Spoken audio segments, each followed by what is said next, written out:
கேள்வி கேட்கும் திறனை வளர்க்க அந்த சிலபஸ்லேயோ எக்ஸாமினேஷன் சிஸ்டத்துலேயோ எந்த ஸ்பேஸும் கிடையாது. ஐஐடி படித்து போகும்பொழுது கூட இந்தியாவில் நிலவக்கூடிய சாதி கொடுமை, பாலின பாகுபாடு, வர்க்க சுரண்டல், இதை பற்றியெல்லாம் நமக்கு ஒன்றுமே தெரியும். அதாவது இன்னசென்ஸ் எவ்வளோ அபாயகரமானதுன்னு நம்ம புரிஞ்சுக்கலாம் பின்னாடி. அப்போ அங்கே போனால் மாணவர்கள் போராடிக்கிட்டு இருக்கிறாங்க. ஏன் போராடுறான்னு கேட்டால் அவங்க ஒரு சின்ன கேள்வி கேட்டுட்டு இருந்தாங்க.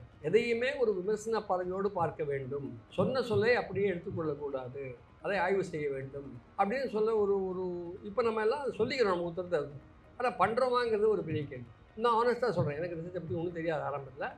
பட் இப்போ திரும்பி பார்க்கும்பொழுது என்னுடைய ஆய்வு சார்ந்த படிப்பினை, ஆய்வில் தொடரும் ஈடுபாடுகள் என்பது பல்கலைக்கழகத்தில் மட்டிலிருந்து வரவில்லை, சக ஆய்வாளர்கள் மூலமாக மட்டும் வரவில்லை, இயக்கங்கள் மூலமாக வந்தது. அதான் முக்கியம். சமூக இயக்கங்களோடு உங்களுக்கு தொடர்பு இருந்தால் மக்கள் சிதைக்கின்ற பிரச்சனைகள் என்ன என்று உங்களுக்கு ஒரு பரிச்சயம் கிடைக்கும். இப்போது ஏற்கனவே பேராசிரியர் அவர்கள் விரிவாக உங்களுக்கு இன்று களச்சூழல் எப்படி இருக்குது, ஆய்வுக்கும் அறிவுசார் முயற்சிகளுக்கும் இப்பொழுது ஆளுகின்ற ஒன்றிய அரசினுடைய தாக்குதல் அணுகுமுறை என்பதை பற்றியெல்லாம் அவர் விரிவாக சொல்லியிருக்கிறார். நான் சமூகவியல் துறைகளுக்கு வந்தது அடிப்படையில் ஒரு பொறியியல் பட்டம் பெற்ற பிறகு தான் முனைவர் பட்டத்துக்கு தான் நான் எக்கனாமிக்ஸ்க்கு வந்தேன். அப்போ என்ன உங்களுக்கு என்ன ஸ்ட்ரைக் பண்ணுன்னா, நம்முடைய கல்வி அமைப்பு சின்ன பள்ளிக்கூடத்துலேருந்து ஹைஸ்கூல் காலேஜ்லன்னா கேட்ட கேள்விக்கு பதில் சொல்லு தான் நம்ம அமைப்பு. கேள்வி கேட்காத, கேள்வி கேட்டால் அதிக பிரசங்கி, கேட்ட கேள்விக்கு கரெக்டாக பதில் சொல்லு. அதான் எத்தனை கைட்டில் கொடுத்துருக்குறோம். கடைசி உள்ள போட்டு வச்சுருப்பாரு வாத்தியார். இந்த பாடத்தை ஒவ்வொரு சாப்டர் கடைசி 4 வரி உதவிக்குள்ள போட்டு அதுலேருந்து ஆன்சர் பண்ணிக்கலாம். கேள்வி அங்கேருந்து தான் வரும். இந்த கல்ச்சர்லாம் நம்ம வளர்ந்துருக்கோம்.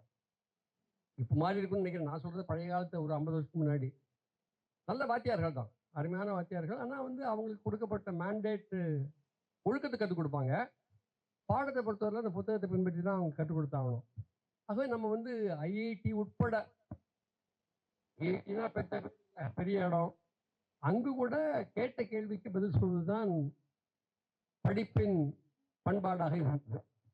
அந்த பண்பாட்டுக்கு தனிப்பட்ட முறையில் வெற்றி பெறல, பெரும் மக்கள் இயக்கங்கள் எங்களுக்கு உதவிச்சு. ஸோ இந்த எவ்வளோ பேருக்கு பத்தமடைங்கிற கிராமம் கேள்விப்பட்டிருக்கீங்க? தமிழகத்தில் கேள்விப்பட்டிருக்கிறீங்க. என்ன காரணம்னு சொன்னால், பாய்க்கு புகழ்பெற்ற ஊர். தாமிரபரணி நதியில் இருக்க கோரை புல் பாயாக முடையப்படும். அது செய்வது பெரும்பாலும் சிறுபான்மை மதம் சார்ந்த மக்கள் அந்த ஊரில். அப்போது மத ஒற்றுமை ஓரளவு நிலவிய கிராமம் அது. இதை பற்றிலாம் நமக்கு ஒன்றும் தெரியாது. நம்ம ஒரு சின்ன தெருவில் அங்கே இருக்கிற மக்களோட மட்டும்தான் வாழ்ந்துக்கிட்டு இருந்தோம். சமூகங்கள், சாதிகள், மதங்கள் இதை பற்றி ஒன்றுமே தெரியாது. நம்மளை நல்ல அறியாமையில் வளர்த்தாங்க. அப்படி தான் அந்த கல்ச்சர். நான் தமிழை பற்றிலாம் பேசியிருக்கிறோம். அப்போது 5ஆம் கிளாஸ் முடித்து சென்னைக்கு வந்துட்டேன். சென்னையில் வந்தால் ஒரு சவால் என்னென்னா, இது வரைக்கும் நான் தமிழ் பேசிக்கிட்டு இருந்தேன், சென்னையில் வேற ஒரு மொழி பேசுகிறாங்களே அப்படிங்கிறது நம்மளுடைய முதல் அனுபவம். வாசாமி போசாமி ஒன்றும் விளங்கலை முதல்ல. அது தமிழ் தெரிஞ்சுக்கிறதுக்கே அவங்க சென்னை தமிழை அறிந்து கொள்வதற்கே சில காலம் எடுத்துச்சு. பிறகு பிஎஸ்ஐ ஸ்கூல் விவேகானந்தா ஏன் சுயசரிதை நான் ஏன் சொல்கிறேன்னா, இது எதுவுமே இந்த பள்ளிக்கூடங்கள் கல்லூரிகள்லாம் நல்லவங்க, வாத்தியார்கள் நல்லவங்க, யாரும் கரப்ட் கிடையாது, பசங்க நல்லவங்க, நல்ல உறவுகள் இருந்துச்சு. ஆனால் கேள்வி கேட்கும் திறனை வளர்க்க அந்த சிலபஸ்லேயோ எக்ஸாமினேஷன் சிஸ்டத்துலேயோ எந்த ஸ்பேஸும் கிடையாது. அப்போ நான் பிஹெச்டிக்கு அமெரிக்காவுக்கு போகிறேன், ஐஐடி முடிச்சுட்டு. ஐஐடினா பெரிய பேர் இல்லை, அதெல்லாம் ஐஐடி முடிச்சு வந்திருக்காங்கன்னா கொஞ்சம் ஏதோ படிக்கிற பையனாக இருக்கணும்னு ஒரு அசம்ஷன். அது கரெக்டான அசம்ஷன்லாம் நான் சொல்ல மாட்டேன், அப்படி ஒரு அசம்ஷன். ஆனால் அங்கே போனால் கேம்பஸ் ஒரு ரகலையாக இருக்குது. என்ன ரகலையாக இருக்குது? மாணவர்கள் ரோட்டில் நிற்கிறாங்க. எதுக்கு நிற்கிறாங்க? வியட்நாம் போருக்கு போவதற்கு நாங்கள் தயாராக இல்லை என்று அவங்க சொல்கிறாங்க. அப்போ தான் வியட்நாம்னு ஒரு நாடு இருக்குது, அமெரிக்கா அது மேலே ஒரு போர் தொடுத்துருக்குது, குண்டு போட்டிருக்கு. இதெல்லாம் நமக்கு அறியப்படாத செய்திகள். நீங்கள் எந்த அளவுக்கு ஐஐடி மாணவர்னால் எப்படி இருப்பாரு நீங்கள் புரிஞ்சுங்க. அந்த நான் சொல்கிறது 64 69. இப்போ நல்ல பிள்ளையாக படிக்கிற பிள்ளையாக நிறைய மார்க் வாங்குற பிள்ளையாக அவங்க போயிட்டோம். ஆனால் உலகத்தை பற்றி உண்மை தெரியாது. நீங்கள் கூட நினைக்கிறீங்க இப்போ இது குறிப்பிட்ட சாதியில் பிறந்தால் அது சாதியை பற்றிலாம் தெரிஞ்சுக்கணும், ஒன்றும் கிடையாது. நீங்கள் இந்த சாதியில் இருக்கீங்கிறத உங்களுக்கு சொல்லப்பட்ட விஷயந்தான். வேலை வழிக்கு போகிறீங்க, படிக்கிறீங்க, சாப்பாடு கிடைக்குது, தூங்குறீங்க, பிரியமாக இருக்கிறாங்க வீட்டில் இருக்கிறவங்க, நண்பர்கள். உங்கள் நண்பர்கள் பெரும்பாலும் உங்கள் சாதிக்குள்ளேயே இருப்பாங்கங்கிறதும் உங்களுக்கு தெரியாது. நீங்கள் இந்த சாதி என்னன்னு கேட்கல. அப்போ இப்போல்லாம் யார் சாதி பார்க்குறாங்கன்னு நம்ம கரெக்டாக விமர்சனம் பண்ணுறோம்ல, அந்த மாதிரி சென்ஸில் இல்லை. சின்ன பிள்ளைங்களுக்கு உண்மையிலேயே சாதி தெரியாது. அவங்க மட்டும் அவங்க குரூப்புக்குள்ளேயே இருப்பாங்க. பின்னாடி தான் தெரிய வரும். அப்போ நான் ஐஐடி படித்து போகும்பொழுது கூட இந்தியாவில் நிலவக்கூடிய சாதி கொடுமை, பாலின பாகுபாடு, வர்க்க சுரண்டல், இதை பற்றியெல்லாம் நமக்கு ஒன்றுமே தெரியும். அதான் இன்னசென்ஸ் எவ்வளோ அபாயகரமானதுன்னு நம்ம புரிஞ்சுக்கலாம் பின்னாடி. அப்போ அங்கே போனால் மாணவர்கள் போராடிக்கிட்டு இருக்கிறாங்க. ஏன் போராடுறான்னு கேட்டால் அவங்க ஒரு சின்ன கேள்வி கேட்டுட்டு இருந்தாங்க. வியட்நாம் அமெரிக்கா மேலே குண்டு போடலை, அப்போ அமெரிக்கா ஏன் வியட்நாம் மேலே குண்டு போடுது ஒரு கேள்வி கேட்டாங்க. சாதாரண கேள்வி தானே. இப்போ அந்த கேள்வியை கேட்கணுன்னு எனக்கு ஐஐடி சொல்லிக் கொடுக்கலையே. என்ன விஸ்கான்சின் பாடப்புத்தகமும் அதை சொல்லிக் கொடுக்கல, எனக்கு பள்ளிக்கூடமும் சொல்லிக் கொடுக்கல. அப்போ கேள்வி கேட்பதற்கு எங்கே கற்பது? நம்முடைய கல்வி அமைப்பில் கேள்வி கேட்பதற்கு இடம் எங்கே என்று ஒரு கேள்வி நிற்குது. இன்றைக்கே இருக்குது. நம்ம பிஹெச்டி பண்ணும்போது கூட பசங்க என்கிட்ட வருவாங்க, சார் நீங்கள் சொல்லுங்கள் சார்மாங்க. அது எப்படியா நான் சொல்ல முடியும்? ஆராய்ச்சி பண்ணும்போது நீ ஒரு பிரச்சனையை தேர்வு செய் சார். அதெல்லாம் எங்களுக்கு எம்ஏல சொல்லித்தரல சார், எம்எஸ்சியில் சொல்லித்தரல சார். உண்மைதான். அப்போது we have to start from the basics to raise questions. அவர் பேராசிரியர் அவருக்குரிய பாஷையில் கிரிட்டிக்கல் மைண்டை பற்றி பேசினார், கிரிட்டிக்கலாக இருக்கணும்னு பேசினார். எதையுமே ஒரு விமர்சன பார்வையோடு பார்க்க வேண்டும், சொன்ன சொல்லை அப்படியே எடுத்துக்கொள்ளக்கூடாது, அதை ஆய்வு செய்ய வேண்டும் அப்படின்னு சொல்ல ஒரு இப்போ நம்ம எல்லாம் சொல்லிக்கிறோம், நம்ம உத்தரத்தை. ஆனால் பண்ணுறோமாங்கிறது ஒரு பெரிய கேள்வி. அவ்வளோ ஈஸி இல்லையே. நீங்கள் ஒரு ஒரு ஒரு பிரச்சனையை இனம் கண்டு துவங்குறீங்க வச்சுக்கோங்க, ஆராய்ச்சியாக. அதுக்கான தரவுகள் எங்கே, அதை எதிர்கொள்வதற்கு என்ன அணுகுமுறை அவசியம் என்று ஏராளமான கேள்விகள் எழுகின்றன. நம்முடைய ஆசிரியர்கள் பழைய பாணியில் பயிற்றுவிக்கப்பட்டிருந்தால் இந்த கேள்விகளுக்கு அவங்கள்ட்ட விடை இருக்காது. அதுக்கு வாத்தியாரை அவங்க யூஸ்லெஸ்ன்னு சொல்லிட்டு போகக்கூடாது. எல்லா சோர்ஸ்லேருந்து கற்றுக்க வேண்டிய இடத்துல நம்ம இருக்கிறோம்ல, அப்படி தானே கற்றுக்கிறோம். எல்லாரும் எப்படி கற்றுக்கிறோம்? இப்போ எனக்கு என்ன ஆராய்ச்சின்னா உண்மை தெரியாது. ஏதோ கற்றுக்கிட்டு டிகிரி வேறு கொடுத்துட்டாங்க, அவங்க தெரியாது, நம்ம பிஹெச்டியும் கொடுத்துட்டாங்க. ஸோ நான் ஆராய்ச்சியாளர்னு முத்திரை குத்த போட்டுட்டேன். அப்போ தொடர்ந்து எப்படி ஆராய்ச்சி பண்ணுறது? தமிழகத்துக்கு வந்தேன். அங்கே பிஹெச்டி ஒரு அப்ஸ்ட்ராக்ட் டாப்பிக்கில் பண்ணேன். வட அமெரிக்காவினுடைய பல்கலைக்கழகத்தினுடைய மரபுகளுக்கு உட்பட்ட ஒரு சீரியஸ் டாப்பிக்கில் அதை பண்ணேன். ஆனால் இங்கே வந்தால் நான் வந்த காலம் 75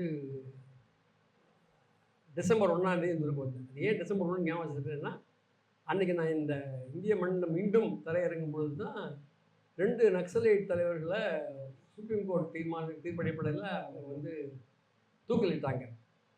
பூமையா அண்ட் கிஸ்தகோ, எவ்வளோ வரைக்கும் ஞாபகம் தெரியாது. 75 டிசம்பர். அப்போ ஒரு நக்சலைட் இயக்கம் பற்றிய பல கற்பனைகள் இருந்தது. ஒரு புரட்சிகரமான இயக்கங்கிற ஒரு தவறான கருத்து இருந்தது. அதனால் ஒரு ஆர்கனைஸ்ட் லெஃப்ட் மூமெண்ட்டை கடுமையாக விமர்சனம் பண்ணுற போக்குகளும் இருந்தது. அந்த சூழலில் தான் நான் ஒரு கான்ஷியஸாக ஒரு முடிவு எடுத்தேன். நான் ஆராய்ச்சி பண்ணுவேன், டீச் பண்ணுவேன், பட் அதோடு நிறுத்திக்க மாட்டேன். நெல்சன் சொன்னார்ல, சமூக பிரச்சனைகளில் ஈடுபடுத்திக் கொள்வது, அதன் மூலம் கற்றுக்கொள்வது என்ற இடத்துல தான் நம்ம ஆராய்ச்சி துவங்கிச்சு. அது ஒரு நல்ல காலம். ஏன்னா எமர்ஜென்சி, வெளியில் ஒரு பேர், உள்ளே ஒரு பேர், நமக்கு அதுதான் நம்ம செயல்படுறதுக்கு சௌரியமாக இருந்துச்சு. இதெல்லாம் இன்றைக்கி கேட்டால் வரும் பழைய கட்டணமாக இருக்குது. இன்னும் ஒரு புரட்சிகரமாக அண்டர் கிரவுண்ட்லாம் போல, கேண்டில் லைட்லாம் ஒர்க் பண்ணல, பட் பெயர்கள் வெவ்வேறு. ஸோ திருவனந்தபுரம் விமான நிலையத்தில் ஒர்க்கர்ஸுக்கு அந்த பேரில் வகுப்படுவேன். அவன் பாவம் என்னுடைய தமிழையும் மலையாளத்தையும் கஷ்டப்பட்டு புரிஞ்சுக்கிட்டு, அவங்க புரிஞ்சு கொண்டதாக நான் என்னை திருப்திப்படுத்திக்கிட்டு வாழ்ந்த காலம் அது. பட் பல்கலைக்கழகத்துக்கு போனால் எனக்கு பேர் வேறு. நம்ம ஆளுங்க எல்லாம் போட்டு உடச்சிட்டாங்க. பின்னாடி என்ன பண்ணாங்கன்னா, காலையில் ஒரு மாணவர் அமைப்பு கூட்டம் இருக்கும், அதில் பாலுன்னு அறிமுகப்படுத்திடுவாங்க. சாயங்காலம் அரங்க கூட்டம் இருக்கும், அதில் பேராசிரியர் வெங்கடேஷ் அறிமுகப்படுத்துவாங்க. எல்லாருக்கும் தெரிஞ்சு போச்சு இந்த ஆள் யாருன்னு. அது ஒரு பக்கம் இருக்கட்டும், அந்த சொந்த கதை ஒரு பக்கம் இருக்கட்டும். பட் பாயிண்ட் என்னென்னா, ஆராய்ச்சி என்பது ஒரு நாளில் ஒரு பாடம் வாயிலாக கற்றுக் கொடுக்கப்பட்டு நாம் செய்கின்ற பணி அல்ல. தொடர்ந்து வாழ்க்கையோடு முட்டி மோதி கிடைக்கின்ற அனுபவங்களை எல்லாம் கணக்கில் கொண்டு வந்து அவை நம்முடைய சிந்தனையை ஷேப் பண்ணுறதுக்கான ஒரு ரோல் அதில் இருக்குது என்பது. இப்போ நான் உங்கள்கிட்ட சொல்ல விரும்புகிறது என்ன, ஏற்கனவே பேராசிரியர் பேசிட்டாங்க, இங்கே எல்லாருமே வந்து ஒரு சமூக ஈடுபாட்டோடு இருக்கக்கூடிய ஆராய்ச்சி மாணவ மாணவிகள், இளம் ஆய்வாளர்கள். முனைவர் பட்டம் பெற்றால் தான் ஆய்வாளர்னு அவசியம் இல்லை, பெறாமலே இப்போ நம்ம அஸ்வத்லாம் இருக்கான், அவன் பிஹெச்டி வாங்கலை, நான் வாங்கிட்டேன். ஆனால் நான் வந்துட்டு கேட்பேன் பல விஷயங்கள், என்னடா எப்படி இதை படிச்சுட்டு தெரியாத அப்படின்னு கேட்பேன். ஸோ அந்த ஒரு ஏஜ் பார் இல்லாமல், சீனியர் ஜூனியர் சிந்தனைகள்லாம் இல்லாமல் பரஸ்பரம் கற்றுக்கொள்வது என்பது ஒரு ஆய்வாளருக்கு மிக மிக அவசியம் என்பதை நான் வலியுறுத்த விரும்புகிறேன். நம்பர் 1. நம்பர் 2, உங்களுடைய ஆய்வு ஏதோ ஒரு வழியில் சமூகத்தில் நியாயங்களை நிலைநாட்டவும் முன்னெடுத்து செல்லவும் பயன்பட்டால் அதில் ஒரு தனியான ஒரு மகிழ்ச்சி உண்டு. கார்ல் மார்க்ஸுடைய நினைவு நாளும் பேசிகிட்டு இருக்கிறோம். 1835 அவருக்கு வயசு 17. அவர் ஒரு கட்டுரை எழுதுகிறார். என்ன எழுதுகிறாரு? Reflections of a young man on the choice of a career. ஒரு இளைஞருடைய அவருடைய வாழ்க்கையில் செய்கின்ற பணிகள் பற்றிய சில நினைவுகள், சில சிந்தனைகள் என்று எழுதுகிறார். என்ன எழுதுகிறார் அவர்? இதே இல்லை, அந்த ஆள் போய் இவ்வளோ வருஷம் ஆச்சு, ஏன் நீ அதை பற்றி பேசிக்கிட்டு இருக்கிறீங்க, உங்களுக்கு இதே பொழப்பா போச்சுன்னு சொல்கிற ஆட்கள் இருக்காங்க நாட்டில். பட் அவர் என்ன சொல்கிறாரு, அந்த 1835 17 இயர்ஸ் பேர் ஞாபகம் வச்சுக்கோங்க. அவர் என்ன சொல்கிறாரு, நீ வந்து வாழ்நாள் முழுக்க மக்களை மகிழ்விக்கும் பணிகளை செய்திருந்தால் நீயும் அதில் பெருமகிழ்ச்சி அடைந்திருப்பாய். நீ இறக்கும் பொழுது உன் சாம்பலின் மீது நன்மக்கள் கண்ணீர் படும். Tears of noble people will fall upon your ashes if you have served people all your life. எனக்கு அன்னிலேருந்து இன்னி வரைக்கும் அது தாரக மந்திரமாக தான் இருக்குது, ஒரு இன்ஸ்பிரேஷனாக தான் இன்றைக்கும் இருக்குது. வந்து அப்ஸ்ட்ராக்டாக யூஜிசி இப்படி 3 பேப்பர் போட சொல்லுது, இவன் 2 பேப்பர் போட சொல்கிறான், எல்லாம் விடுங்க, அவன் கேட்டுக்கிட்டு போகிறான். ஜாப் பாதுகாக்கிறதுக்கு சிலதான் செய்ய வேண்டியிருக்கோம், அது மினிமமாக செஞ்சிடலாம். ஆனால் நம்முடைய ஈடுபாடு உண்மையிலேயே ஒரு மகிழ்ச்சி இந்த பணியில் கிடைக்கணும்னு சொன்னால், நான் ஆனஸ்ட்டாக சொல்கிறேன், எனக்கு ரிசர்ச்சை பற்றி ஒன்றும் தெரியாது ஆரம்பத்தில். பட் இப்போ திரும்பி பார்க்கும்பொழுது என்னுடைய ஆய்வு சார்ந்த படிப்பினை, ஆய்வில் தொடரும் ஈடுபாடுகள் என்பது பல்கலைக்கழகத்தில் மட்டிலிருந்து வரவில்லை, சக ஆய்வாளர்கள் மூலமாக மட்டும் வரவில்லை, இயக்கங்கள் மூலமாக வந்தது. அதுதான் முக்கியம். சமூக இயக்கங்களோடு உங்களுக்கு தொடர்பு இருந்தால் மக்கள் சிதைக்கின்ற பிரச்சனைகள் என்ன என்று உங்களுக்கு ஒரு பரிச்சயம் கிடைக்கும், வகுப்பறையில் கிடைக்காது. அப்போ அந்த ஏன்னா துரதிர்ஷ்டவசமாக நம்முடைய ஆசிரியர்களுமே வந்து நெருக்கடிக்கு உள்ளாக்கப்பட்டவர்கள். சில நார்ம்ஸ் அவங்க சாட்டிஸ்ஃபை பண்ணணும், சில நம்பர் ஆஃப் பேப்பர்ஸ் போட்டாலும், இந்த இம்பேக்ட் ஃபேக்டர்னு ஒரு ஃப்ராடு நடக்குது, அதில் போய் அவங்க மாட்டிக்கணும். இதெல்லாம் தகர்த்து வெளியே வருது என்பதற்கு ஒரு மக்கள் கொடுக்கும் தைரியம் தான் அதை உங்களை தகர்த்து வைக்க முன்னெடுக்க செய்யும். இப்போ நீங்கள் ஒரு இடத்துல சேர்றீங்க, டென்யூர் வாங்குற வரைக்கும் நீங்கள் போராடணும். இப்போ இருக்கிற பாதி மக்கள் வந்து வேலை தேட போராடிக்கிட்டு இருக்கிறாங்க, அதுவும் நமக்கு தெரியும். அது ஒன்றும் கண்ணுக்கு தெரியல, வேலையெல்லாம் இருக்கிற மாதிரி. இப்போ நீங்கள் வந்து இந்த கவர்மெண்ட் ஆஃப் இந்தியா என்ன சொல்லுது, வேலையெல்லாம் எதுக்குங்க, படிப்பெல்லாம் எதுக்கு, நாங்கள் ஸ்கில்லிங் பண்ணி விட்டுடுறோம், ஸ்கில்லிங் திறன் கொடுத்துட்றோம், வேலை கிடச்சிடும் என்ற இந்த கற்பனை இருக்குது பாருங்கள். ஆனால் அது ஃப்ராடுன்னு நமக்கு தெரியுது. ஆனால் அந்த ஃப்ராடை கூட அவங்க ஒழுங்காக பண்ணல. சென்ற ஆண்டு 25-26 பட்ஜெட் எடுத்து பார்த்தீங்கன்னா, ஏன்னா பொருளாதாரம் முடியல, அவரே பொருளாதாரம் பேசிட்டாரு, நான் அப்படி பேச வர முடியாது, அதனால் பேசிடும். 25-26 பட்ஜெட்டில் பிரைம் மினிஸ்டர், எல்லாமே பிரைம் மினிஸ்டர் தானே இந்த நாட்டில், அந்த கடவுளால் ஆசீர்வதிக்கப்பட்டு இங்கே வந்திருக்கக்கூடிய நம்முடைய செயல்படும் நம்முடைய பிரதமர், நான் பயாலஜிக்கல் பீயிங், அவர் என்ன சொல்கிறாரு, அவருடைய பிஎம் திட்டம் ஸ்கில்லிங் பற்றி என்ன ஒதுக்கீடு, 10,000 கோடி ரூபாய் 25-26 நிதியாண்டுக்கு. எவ்வளோ செலவு பண்ணாங்க, 560 கோடி ரூபாய். ஒதுக்கீடு 10,000. ரிசர்ச்சை பற்றி பேசும்போது பேராசிரியர் சொல்லிட்டு இருந்தார் எவ்வளோ குறைவாக ஒதுக்குறாங்கன்னு. ஒதுக்கிறதே செலவு பண்ண மாட்டேங்கிறாங்க. அது we are one of the lowest spenders on R&Dங்கிறத ப்ரொஃபஸர் சொன்னார். In fact comparable figures he was quoting some countries. நம்மே மாதிரி தான் மக்கள் சீனம், நமக்கு அப்புறம் கூட அவங்க கிளம்பினாங்க. 47 நாம 49 அவங்க. அந்த நாட்டில் அவங்க ஒரு காரியம் பண்ணாங்க, நம்ம பண்ணலை. நாடு முழுவதும் நிலச்சி நிறுத்தம் பண்ணாங்க. நிலப்பிரபுக்களுடைய ஆதிக்கத்தை தகர்த்து உடைத்தாங்க. அதனால் அந்த எனக்கு கொடுக்கப்பட்ட நேரத்திலிருந்து சுருக்கப்பட்டிருக்கு என்பதை நான் அறிகிறேன். நம்முடைய ஆய்வாளர் இந்த அமர்வினுடைய தலைவருடைய வழிகாட்டுல அதை கொஞ்சம் மீறி நான் பேசுவேங்கிறதையும் அவருக்கு சொல்லிடுறேன். அதனால தான் முன்னாடி கொடுத்துட்டாங்க. இந்த கூட 5 நிமிஷம்லாம் பரவாயில்லன்னு அவங்களே சொல்லிட்டாங்க. இப்போ நான் அவனுக்கு சொல்லலை. எனிவே பேசலாமா வேண்டாமா? ஜாலியாக இருக்கா? சரி, இப்போ ஜாலியாக இல்லைன்னா பேசி பிரயோஜனம் இல்லை. நமக்கு இருக்கிற கஷ்டத்தை இது ஒரு கஷ்டமானு நீங்கள் யோசிக்க வேண்டியிருக்கோம். பேசலாம்ல? அப்பா நம்ம மக்கள் அவங்களோட பேசுகிறேன்ப்பா சொல்லிட்டேன் தலைவருக்கு. ஆமாம், இது இது இது ஜென் ஜெட் நான் கையில் பிடிச்சிட்டேன். இல்லை, அதாவது சீரியஸாக பேசணும்னா, many of you are starting on a research career, some of you may be already well established,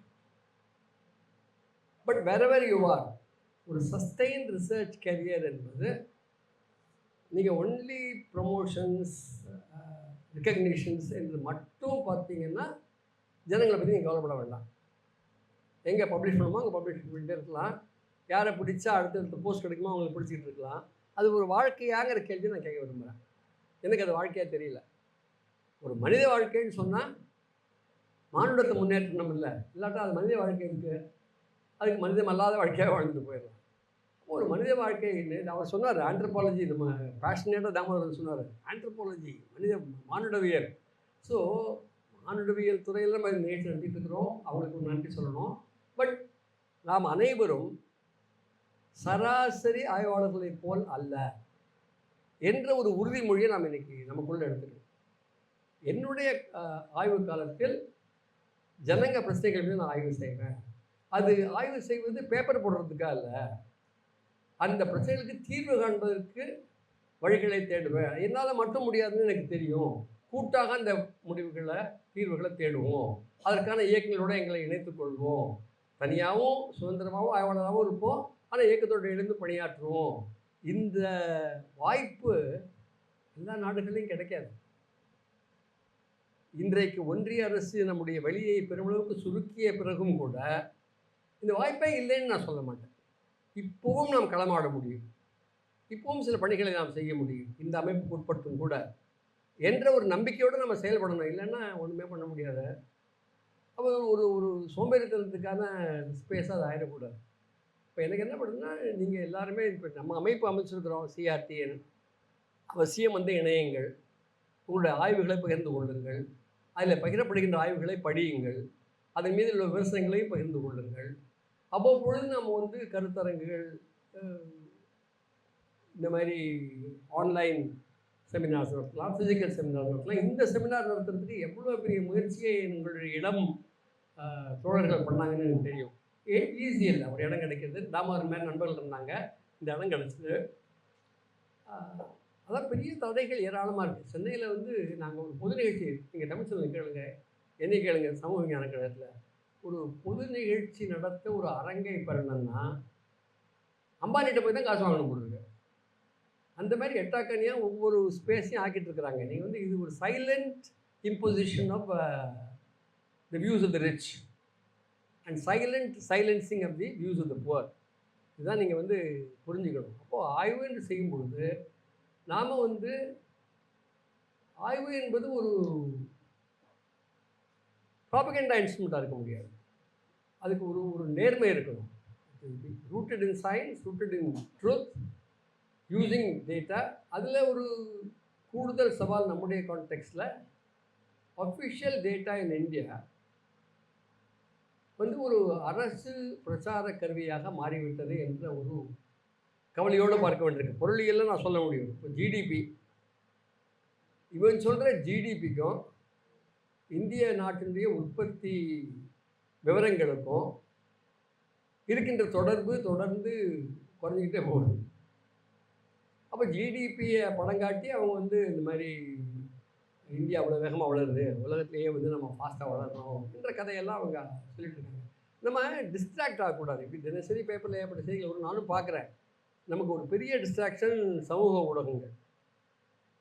நம்ம ஒரு ஸ்டேட்டஸ் போட்டுட்டு நம்ம ஃப்ரெண்ட்ஸ் யார் லைக் போட்டிருக்காங்கன்னு 10 நிமிஷத்துலேயே பார்க்குறது. போடலாம் நாமளே 2 லைக் போட்டு விட்டு போகிறது. You should really okay. Social media நானும் சோஷியல் மீடியா போகிறேன், போகாத ஆள்லாம் கிடையாது. ட்விட்டர் போக மாட்டேன், அது ரொம்ப பயங்கரமாக இருக்குது. நம்மளால் நம்ம லெவலுக்குள்ளே சோஷியல் மீடியா ஃபேஸ்புக்கெலாம் போகிறோம். பட் இது ஒரு டிஸ்ட்ராக்ஷன் என்பதையே நம்ம உணர வேண்டியிருக்கு. நம்ம வந்து ஒரு ஆய்வு பணி என்பது அப்ஸ்ட்ராக்டாக நம்முடைய தியரியிலிருந்து மட்டும் முடிவு பண்ணுறதல்ல. Theory is important. தியரி இல்லாமல் ஆய்வு பண்ண முடியாது. அதையும் நான் சொல்ல விரும்புகிறேன். வெறும் எம்பிரிசிசம், நீங்கள் வந்து தரவுகளை வச்சு மட்டும் கட்டுரை எழுதலாம், கட்டுரை எழுதலாம். பட் மக்கள் வாழ்க்கை சார்ந்த உண்மைகளை அவர்களுடைய அடுத்த கட்ட நடவடிக்கைக்கு உதவக்கூடிய வகையில் புரிந்து அதன் மீது நாம் வந்து மக்களோடு உரையாடுவது, கற்றுக் கொடுப்பது என்ற அந்த ப்ராசஸ் இருக்குது பாருங்கள். அதுக்கு we need to both do a lot of theoretical reading and serious empirical work. சில இடங்களில் செகண்டரி டேட்டா வச்சு ஒர்க் பண்ணிடலாம். ஒரு எக்கனாமிக்ஸ்லாம் நிறைய செகண்டரி டேட்டா யூஸ் பண்ணுறோம். இப்போ ஒரு செகண்டரி டேட்டாவுடைய க்ரெடிபிலிட்டி ரொம்ப குறைஞ்சி போச்சு. எங்களுக்குலாம் பயமாக இருக்குது. இது வந்து கவர்மெண்ட்டுடைய ஜிடிபி டேட்டா நீங்கள் ஒன்றா இந்தியன் கவர்மெண்ட் மட்டும் இல்லை, நம்ம சமூக நீதியை பராமரிக்கும் நாடு என்று கருதப்படுகின்ற மாநிலங்கள் உட்பட தரவுகள் நம்பகமாக இருக்குன்னா சொல்லிட முடியும். தமிழகத்தில் நிலப்பிரபுத்துவம் வீழ்ந்த கதை என்று ஒரு ஆய்வாளர் எழுதுகிறார். அவர் சொல்வது ஒரு எல்லைக்குட்பட்ட பகுதியில் உண்மை, அங்கே வீழ்ந்தது. வீழ்த்தியவர்கள் யார் என்பதை இன்னும் கொஞ்சம் விரிவாக சொல்லலாம். வீழ்த்தியவர்கள் அந்த தொழிலாளிகள், விவசாயிகள், அவங்களுடைய கூட்டு இயக்கங்கள், குத்தகை சார்ந்த இயக்கங்கள், கூலி சார்ந்த இயக்கங்கள், நிலம் சார்ந்த இயக்கங்கள். இதனால் ஒரு பகுதியில் தமிழகத்தில் அது வீழ்த்தப்பட்டிருக்கு. இன்னும் பல பகுதிகளில் வீழ்த்தப்படலை. அதை எதிர்த்த பயணம் என்பது காலாவதி ஆகிவிடவில்லை என்ற உண்மையை வெளிக்கொண்டுறதுக்கு நிறைய ஆய்வு செய்ய வேண்டும். முன்கூட்டியே ஒரு உண்மையை வெளிக்கொண்டதுக்கு ஒரு ஆய்வு செய்ய முடியாது. ஆய்வு செய்த பிறகு தான் எந்த உண்மை வெளியே வருதுன்னு நம்ம சொல்ல முடியும். அதான் நியாயமாக இருக்க முடியும். ஆனால் அப்படி பண்ணுறதுக்கு ஸ்கோப் இருக்குது. பட் இதெல்லாம் வந்து அப்ஸ்ட்ராக்டான பேச்சுக்கு. உங்களுடைய first challenge getting a job, getting a source of income, ரிசர்ச்சுக்கான செலவுகளை எதிர்கொள்வது, இதெல்லாம் அவங்க பற்றி நம்ம உண்மை பேசாமல் எல்லாம் பண்ணுங்க தம்பி, பண்ணுங்க சகோதரின்னு சொல்லி போக முடியாது. So as a forum there must be forums of research scholars which seek to put forward their concrete economic demands. அது இருக்கணும்.